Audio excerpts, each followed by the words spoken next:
So building on what we did in the last video, this time I just want to show you how to read a plat map. Now, reviewing what we've already learned, these are streets, these are lots or properties, and each one of them can have a house built on them.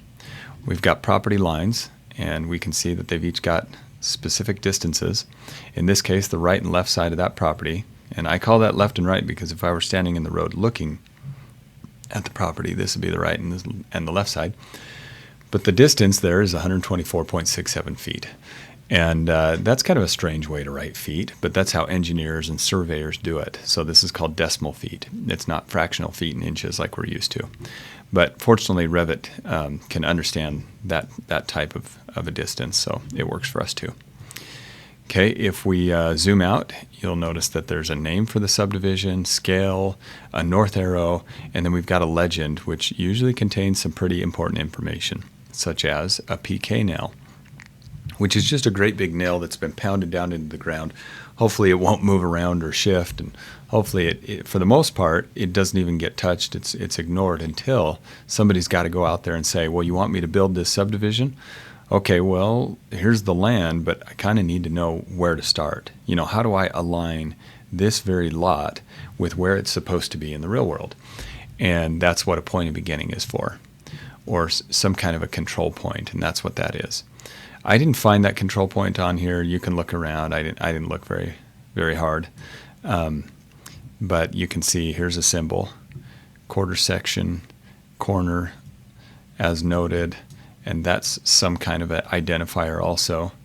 If we go to the next one, this one has also a label for a PK nail, but it's also got a witness corner, and it says it's a 24-inch or 2-foot rebar with some kind of a cap on top, and it's got a stamp. So that's how you'll know you've definitely found the right thing. You've found the point of beginning.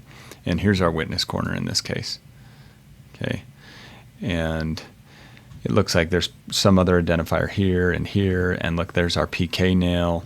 So using all these things as control points, somebody in the real world can make sure to match up what's happening in our digital realm. And so these things are definitely important to us, and important that we get them right. In our case, where we're only doing one specific lot, we don't really have to worry about that, but it is important for anybody to really understand. And if we look a little bit further, we'll find one more thing. There's also this curve table. And you'll notice that if you get up here and this was your site and you were trying to draw this in Revit and you saw, okay, there's a curve right there, you'd eventually conclude, I need a little more information, or I just can't put that curve in. And this is labeled as curve 10. So you'd go to your curve table and you'd see that, okay, it's got a length and a radius and a direction that it's supposed to go in from point A to point B, and a delta, which tells us, again, the angle from point A to point B, and some other information so that we can get that chord right. And then lastly, open space or right-of-ways or utilities, easements, some or all of these things may be labeled on a plat. So right through here, this one was labeled as open space and or an easement. Let's see, public utility easement, for example. That's probably what this one stands for. And so there's 10 feet there that is preserved. We can't use that, or basically we can't build our building on top of it. You can put a tree over here, you can do lots of stuff over here, but you can't put your building there because it's an easement. And then they've got one here in the back, and I think it said that was open space, and back of this property, etc. Let's see if we've got that on any others. This one, the dashed line, that's not a setback. That looks like it's a 10-foot irrigation easement. Okay, and there's some kind of a utility easement here on the front next to the road. This one didn't show any easements. And so either we just don't have any, or we're going to have to find out later that maybe the setback takes care of all that. But I don't see any easement in the plat. Okay, so now that we understand that, it's time for us to get a little more understanding about the direction. And that's the last thing that I'm going to show in this video.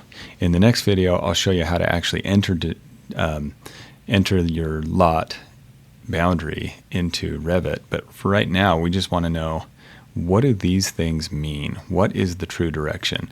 And as I look at this, I would say, oh, it just looks like, the lines are left, right, and up and down, so they're probably running north, south, and east, west. Well, that would be a dangerous assumption because that almost never happens in the real world. Even though these lines are really close to north, if you were to start on one side and every one of these was a little bit out of where it was supposed to be, by the time you got to the other end, your development would be completely out of where it's supposed to be. So we have to understand what this means, and it's basically a line with direction. And the way I like to explain this is, let's pretend that this was our lot, and we told the builder, start here, and then go find the other corner of your lot. Oh, and then jump all the way over here to the front, and then go find the other corner of your lot, and let's just hope that these would all match up in between. Well, that's not the way things are done. Instead, we would say, here's your starting point, and we would just simply go all the way around and end up right where we started. And so this kind of a line tells us, here's the direction that you're traveling in. Not only does it give us a distance, but here is the direction. So in other words, this line could have gone from left to right or from right to left. And the way that we understand that is with these coordinates. This will both tell us the direction that we're traveling in plus the angle that we're traveling in, since we're not going to go directly east and west. You can tell that just by looking at this number. It's an 89. If it were a 90 with zeros following, that would be true. True to north, south, or east, west. In this case, it's not true, and like I said, it almost never is. So let's try to understand what this means. I've set something up in Revit that I think will explain this best. Okay, if we were to start at north and move over in radial fashion 87 degrees, and you can see I've labeled this line with 87 degrees. Okay, we would be moving from left to right. And we wouldn't be moving perfectly left to right. We would be moving about 3 degrees north of left to right. Okay, but this is how it would be written. You would start at north and move over to the east 87 degrees. And when you're using these meets and bounds, that's what they're called, you're always going to either start with north or you're going to start with south. So we're always going to be in a quadrant. This is a quadrant. And you're either going to be in this one, this one, this one, or this one, meaning you're going to go north and then to the right, or you're going to go north and then to the left.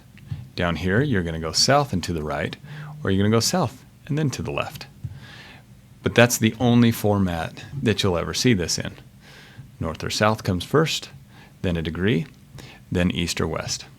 Okay, let's jump back to this idea of direction. Okay, so we know we can choose any angle in any one of these quadrants.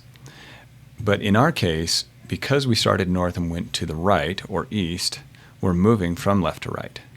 So if I wanted that same line, but I wanted to go from right to left, I would simply say that I'm using this line and I'm starting north. Now I'm going 87 degrees west. Okay, that's what that one represents. There. See, I paused really quick and I labeled this one. This one is north, 87 degrees west. This one is north, 87 degrees east, and I intentionally left the labels off of these two. We know that these are both 87 degrees something, but can you figure out exactly what they would be and in this same format? And notice too that this is just a continuation of the same line over here. This is a continuation of the same line over here. It's just that their direction is different. So this one goes left to right. This one goes right to left. So how do we inverse them in a way that we can actually write it? If this is north 87 east, you can pause and try to figure this out on your own, or you can just watch what I'm about to do. This one, we would just flip around the north and the east, and it would become south and west. This one, we start south, and then we go 87 degrees to the west. Let's see if I can get that to show up. Sometimes that happens. There we go. Okay, so what would this one then be? Well, if this is north 87 west, meaning we started north and we went 87 to the west, this one is going to go south and then 87 to the east. Again, it's just taking the same thing here, but swapping north for south, west for east.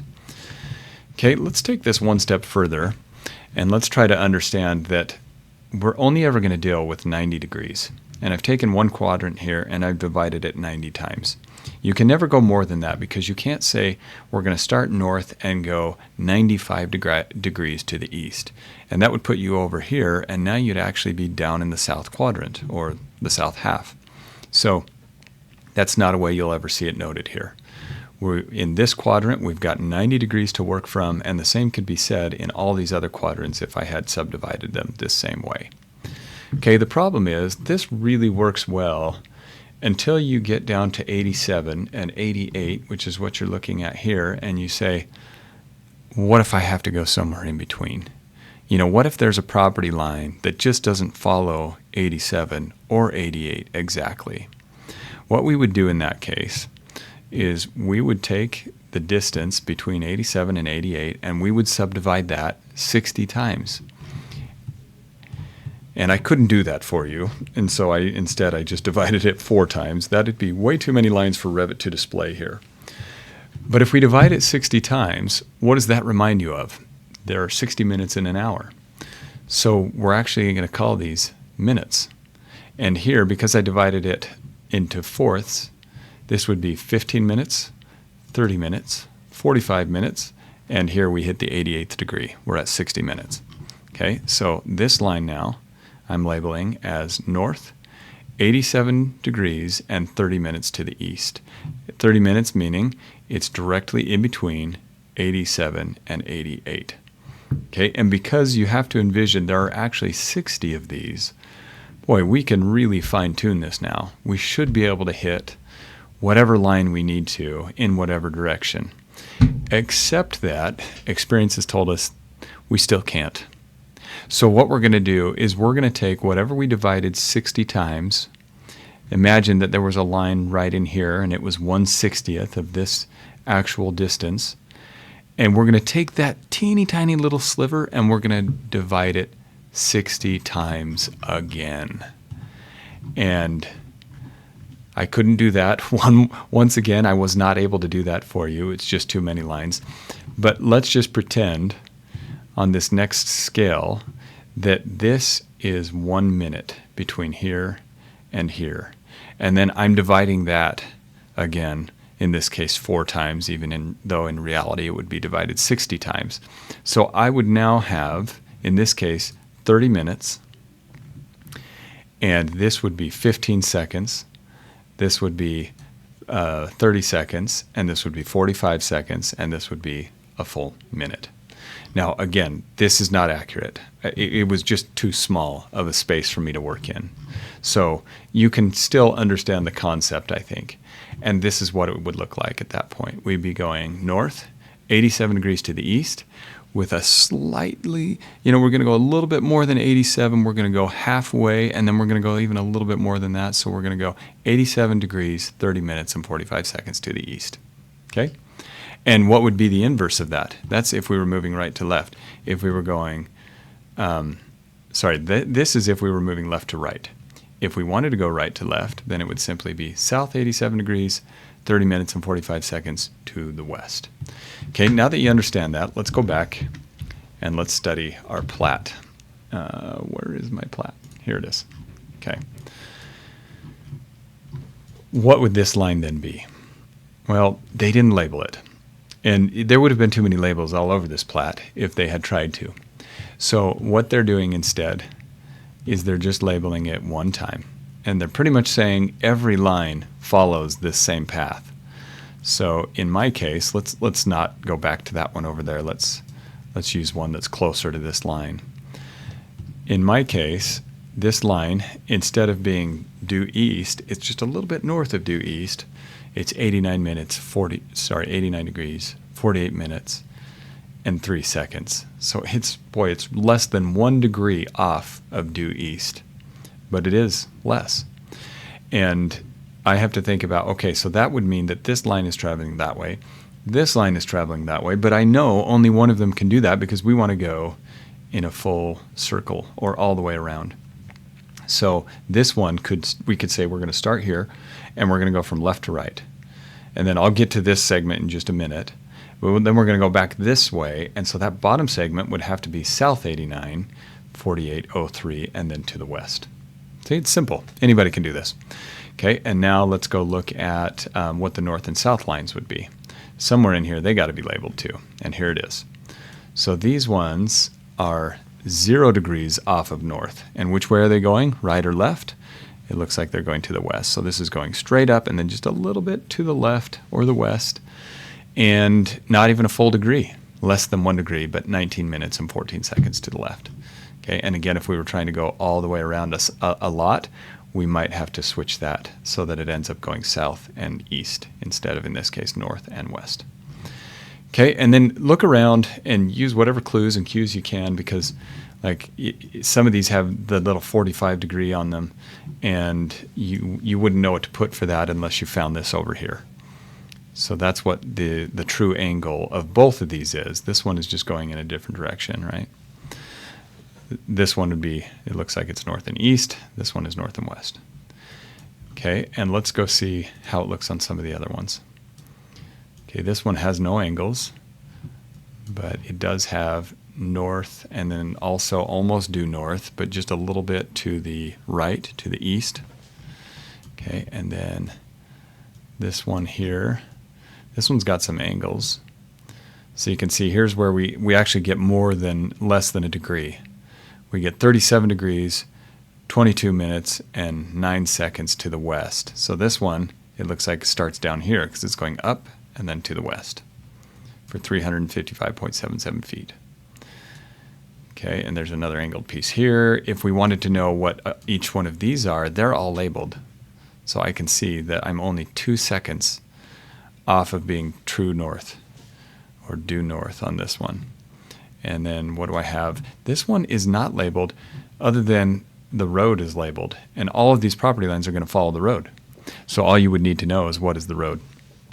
In this case, we're again south and almost due west. So this is running from right to left. We're almost due west. We're less than 1 degree off. 89 degrees, 53 minutes, and 6 seconds.